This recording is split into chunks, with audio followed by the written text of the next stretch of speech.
am Jean, the Dandelion Knight, requesting approval to join your party.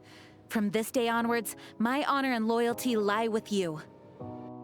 This is Jean. Now, I've been using Jean for quite a while, and I was kind of disappointed when I got her because I wasn't a huge fan to begin with, but I decided to try her out, and I really liked her and ended up putting a ton of resources into getting her to level 80. With the recent poll that we had, I asked you guys what you would like to see, and Jean won by a pretty sizable margin. Currently, there sits 15,500 votes on there, and Jean is pulling ahead at 41%.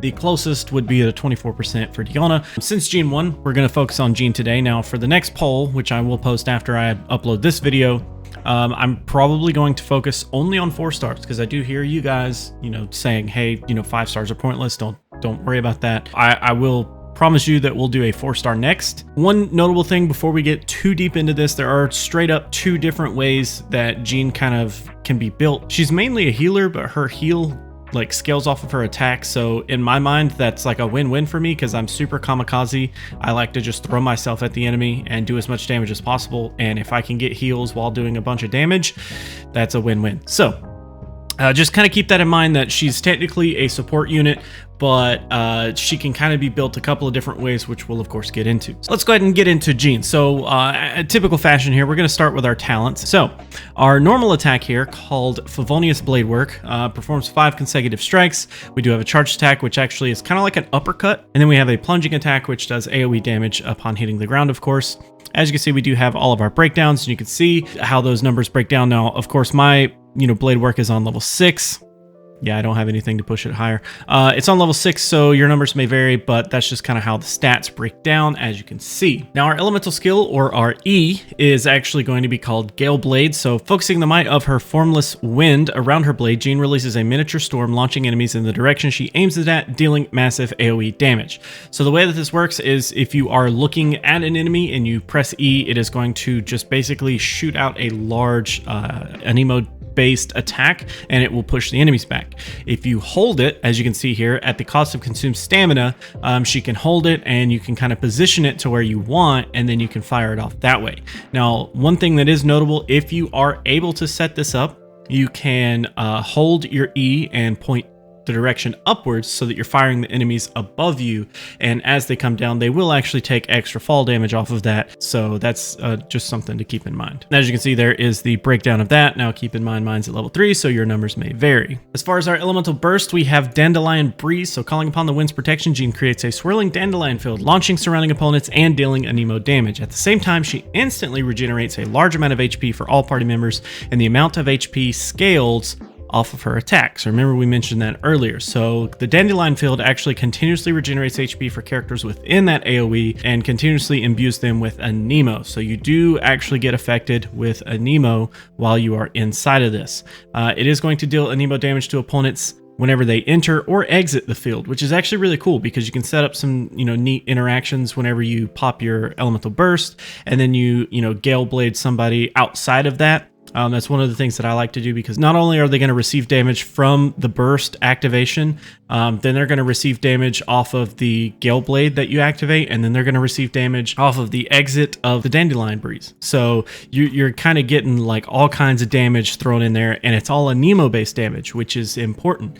So that's one of the things that you may want to focus on whenever you build her, so that you can do the maximum amount of damage if she's not like a big physical damage dealer for you. Now we also do have Wind Companion. So on hit, Jean's normal attacks have a 50% chance to regenerate HP to 15% of Jean's attack for all party members. So just by doing just normal attacks, you're gonna have a 50% chance to regenerate HP equal to 15% of whatever her attack stat is. So that's why you want to scale her attack as high as possible if you want her to be effective at healing. We do have Let the Wind Lead. When using Dandelion Breeze, it will regenerate 20% of its own energy, which is nice. So basically you can automatically just have that ready 20% faster than you normally would. Now this is at what, like Ascension level 4, I believe. So you may not get this for, a few levels, but once you unlock it, it will actually help you get off Dandelion Breeze a little bit faster. Then we do have Guiding Breeze, so when a perfect cooking is achieved on a dish with restorative effects, there is a 12% chance to obtain double the product if you use Jean to cook them. Now, taking a look at some constellations. So, of course, Jean is a 5-star, which means she is kind of difficult to obtain in the first place, but if you are lucky enough to get multiple copies of her, let's go over what you'll get. At level 1, so the second time that you pull Jean, increases the pulling speed of Gale Blade after holding it for more than 1 second, and increases the damage dealt by 40%. Now, if I'm not mistaken, the pulling speed that it's referring to is how quickly it is going to suck enemies into the eventual like point that she is basically holding the blade at. So that is actually kind of cool. And you just have to hold it for a whole second for that to activate, and then it increases the damage dealt by 40%, which is insane. That's a lot of extra damage. Next, we have People's Aegis. So when Jean picks up an elemental orb or a particle, all party members have their movement speed and attack speed increased by 15% for 15 seconds. That's huge. Attack speed in general is really, really important, because if you can attack faster, the DPS that you have is going to skyrocket. And it's not just hers, it's all party members. So the fact that all party members have their attack speed increased is huge. That means that you can just output so much more damage in the long haul that's perfect. Now at level 3, we do have When the West Wind Arises, so it increases the level of Dandelion Breeze by 3. Okay, cool. Then we have level 4, so Lands of Dandelion. Within the field created by Dandelion Breeze, all enemies have their anemo resistance decreased by 40%. So that is going to be actually pretty huge, because once they're inside of that field and you go to use like Gale Blade or something like that, they're going to take a 40% reduction in the resistance to that anemo damage. So essentially that just means they're going to take a lot more damage. At level 5, we do have Outbursting Gust, which increases the level of Gale Blade by 3. Cool. No problem there. And finally at level 6, which, big whale, gotta get these. Lion's Fang. Fair Protector of Mondstadt increases damage. Incoming damage is decreased by 35% within the field created by Dandelion Breeze, and upon leaving the Dandelion field, this effect lasts for 3 attacks or for 10 seconds. So basically she just becomes a little bit tankier just by, you know, being inside of the Dandelion Breeze. So that's cool. I can't really attest to how much that actually helps you. I got to imagine that's pretty nice. Now, if we are going to take a look at some weapons and artifacts, like I said earlier, we do need to kind of separate it into 2 separate situations, whether you're going to build DPS or support. I think most people would probably lean more towards support, because that's what her kit kind of entails. I personally leaned more into the DPS side of things, just because, like I said, my playstyle kind of fits into that. But let's go over the support build first, just because it's kind of easier. In terms of weapons, you guys have kind of seen a running theme here. I don't have most of the weapons because, you know, I'm not that lucky. Now, the top weapon to use if you are building support is actually going to be the Skyward Blade. Now, of course, since I don't have it, what we'll do is we'll throw up some pretty pictures like we usually do. 5-star weapon, of course. If you are, you know, free to play, this is not going to really be an options for you.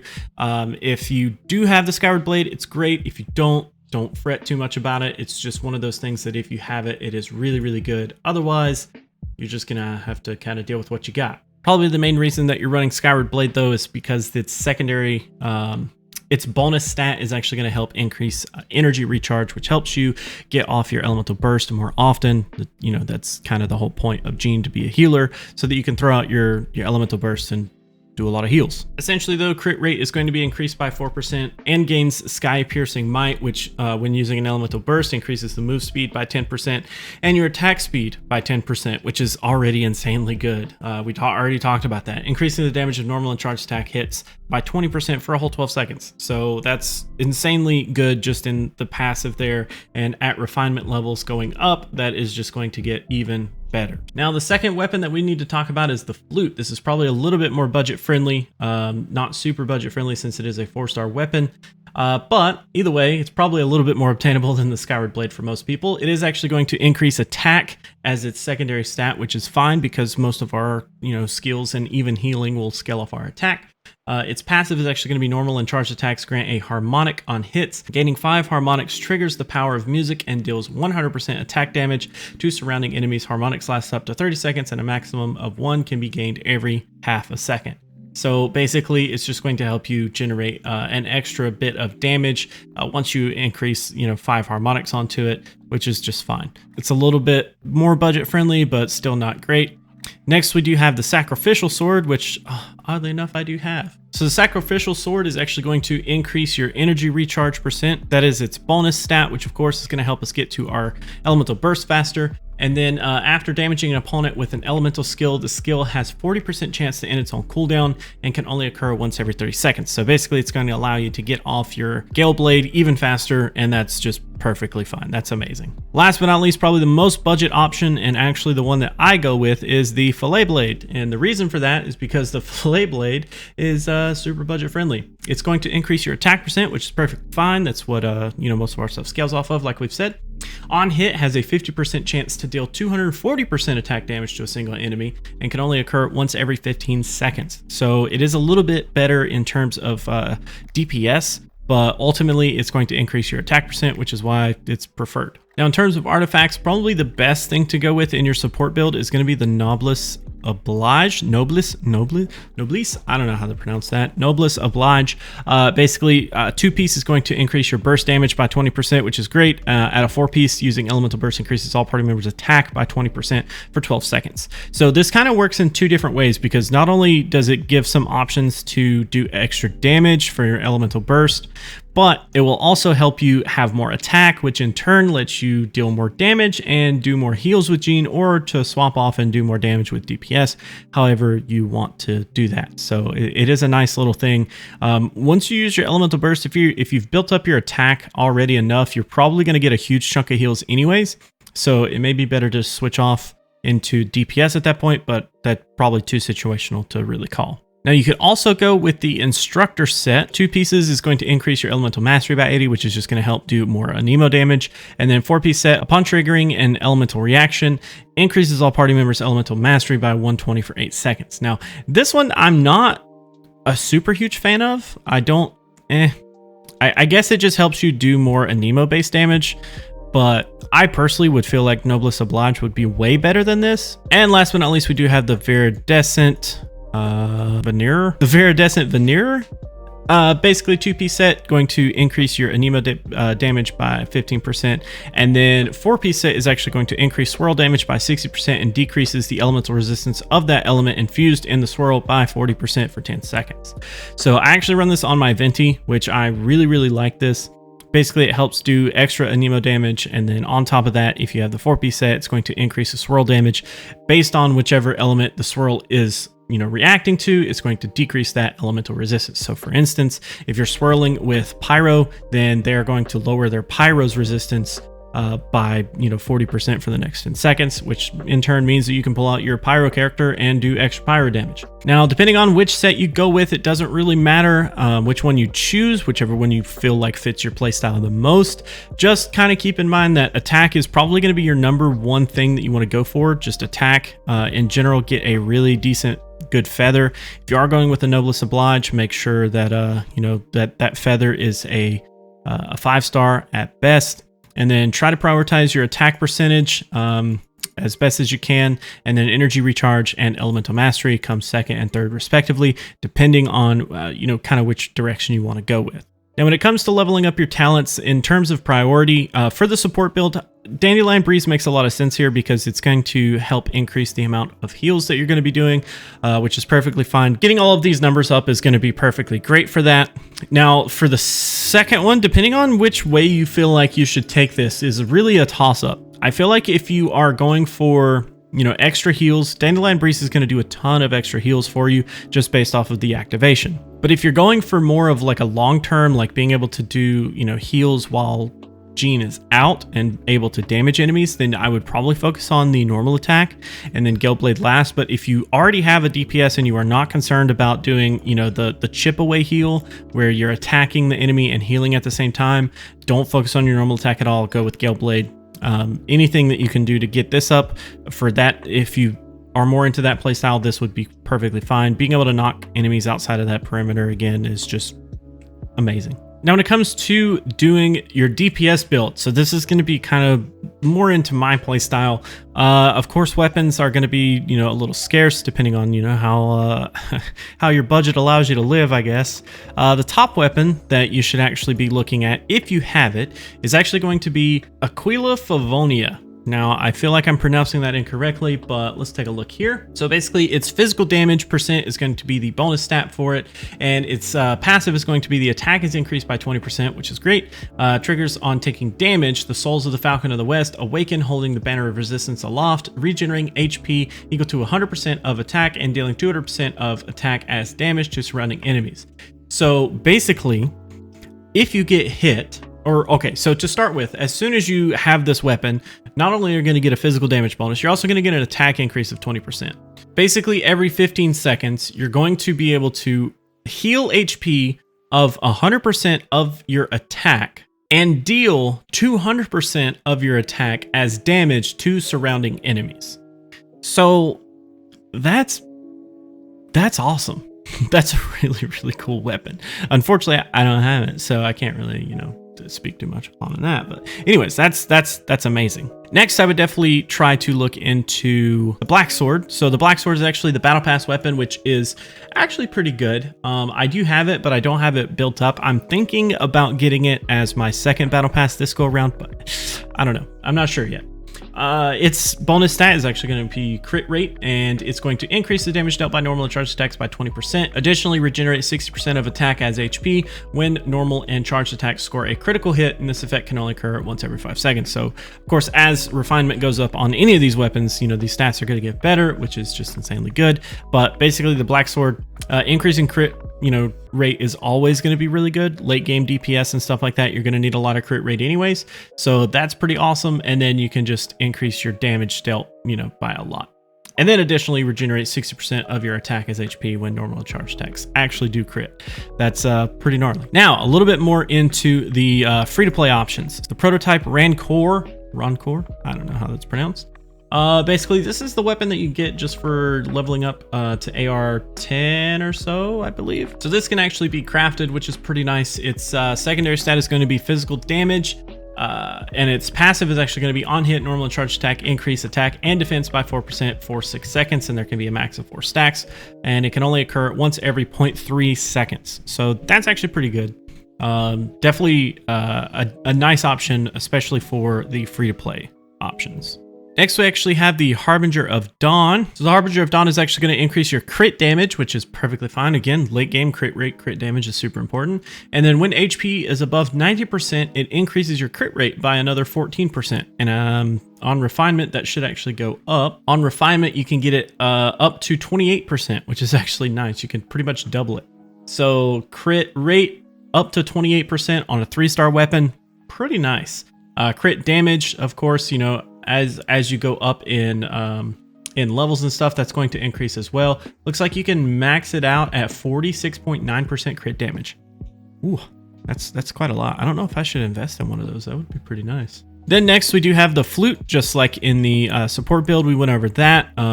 It's not as free-to-play friendly because you can't just craft it. It has to be pulled, which is unfortunate. And then last but not least, we do have the fillet blade, which is my personal current weapon.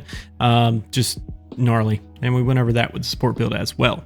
Now, in terms of artifacts, really kind of for the DPS builds, pretty simple here. We just kind of want to focus on the Gladiator's Finale, doing as much attack percent gain as we can, and then this helps us do extra damage for just having a sword, just extra normal attack damage, which is perfectly fine. If you don't want to go with that, you could go with a 2-piece of the Viridescent Veneer, and anything that actually gives you that plus 18%, which, if I'm not mistaken, the Braveheart does. Yes. And then there's also the, this one, Sanjur, that one. Those two. You can easily do a 2-piece of that and a 2-piece of the Viridescent to help with your Anemo damage for your burst and for your elemental skill as well. Or if you just want to completely focus on other more budget options, you could go with either of the two 18%. So either the Sanjur or the Braveheart. And you could also go with the Berserker set to help give yourself some more crit rate, which of course would greatly help you to do critical damage, which is always nice. Now, when it comes to focusing on your stats, attack here is also really preferred. Late game, of course, you always want to be focusing on crit rate and crit damage late game so that you can just help pump out extra damage, but attack is also huge, and anytime you can focus on physical damage would also be great. So any combination of those is going to be your biggest bet. Just don't try to really go for like extra anemo damage on your artifacts, because it's not going to help you output nearly as much DPS. It's fine if you want it, but nah. Now, of course, when it comes to talents, normal attacks, of course, are going to be top priority here. Just doing extra normal attack damage is always important. That's currently what I've been building up. And then Gale Blade, so that you can do extra, anemo damage. I need to actually start working on that, but yeah. And then we have Dandelion Breeze last, because you're doing the heals just kind of when you need them, not necessarily trying to focus that as the main purpose of having Jean on your team. You want to have her main purpose as doing damage with her normal attack. Now, let's do a little bit of a demonstration. So currently we do have the Consolidated Stars event going on, and I am currently farming out these meteorite remains. So let's do some work here. So I'm going to try to focus on a few things for her. And you can see there's Gale Blade, which mine outputs a ton of damage. I really enjoy Gale Blade. Just gonna set up with Venti here for a second, and then set the, oh, yep. Now I'm going to try to get in here, and I'm going to focus this up so that whenever Venti's thing fails, boom, you can see throwing them up, and they take fall damage, which is perfect. And then you can see the normal attacks here, and then we'll do a charge attack. Well, if I can get one off. There we go. It's just kind of like a big uppercut, which is super cool. And let's go ahead and hit this Q, and she activates the burst, and because the meteorite's in the way, got a little bit nice view there. I mean, anyways, she actually does quite a bit of damage. I'll show you my current build, because I feel like it doesn't really follow the blueprint of what I talked about today, just because I built her before I even found the blueprints. Let's go ahead and use this again. Yeah, there's a better view. You can kind of see how that works. When that drops, boom. Yeah, big chunk of damage. And there we go. All right, so that was a little sloppy, not gonna lie. But yeah, so that's kind of Jean and her little kit. All right, so my current build is I do use the Fillet Blade. It is leveled all the way up to 80. It is kind of high. It's just the one weapon that I actually decided to use at the time with her when I started building her, and I've just carried it on. I do actually have Sacrificial Sword and the Black Sword, and I do have Prototype Rancor, and I do actually have the Harbinger of Dawn. So I do have quite a bit of things that I can use on her. I actually may try to use this one just for the crit damage and the crit rate, just because I feel like at this point, I can't really push a whole lot of extra raw stat, like raw attack out of her. So getting this up will be nice. The attack percent is super high there, which is always good. That's kind of why I went with the Fillet Blade in the first place, because I was like, oh, well, it's going to be, perfect for her entire kit. Now, as far as my artifacts go, this is the only oddball one, which the only reason I have it is because the anemo damage bonus, which, funny enough, this is the exact Bloodstained Chivalry that I got from Victoria at the very beginning of the game. It was just the one that I ended up getting, and it had anemo damage, so I was like, all right, cool. But I do run a 2-piece of the Maiden Beloved, because I do actually use her quite a bit to deal damage and to heal, so any extra healing that I could get off of her would be great. I want to start doing the math on these things before I get like super deep into it, because I don't know if necessarily this 15% extra would do better than running a 4-piece of the Gladiator set like it is preferred.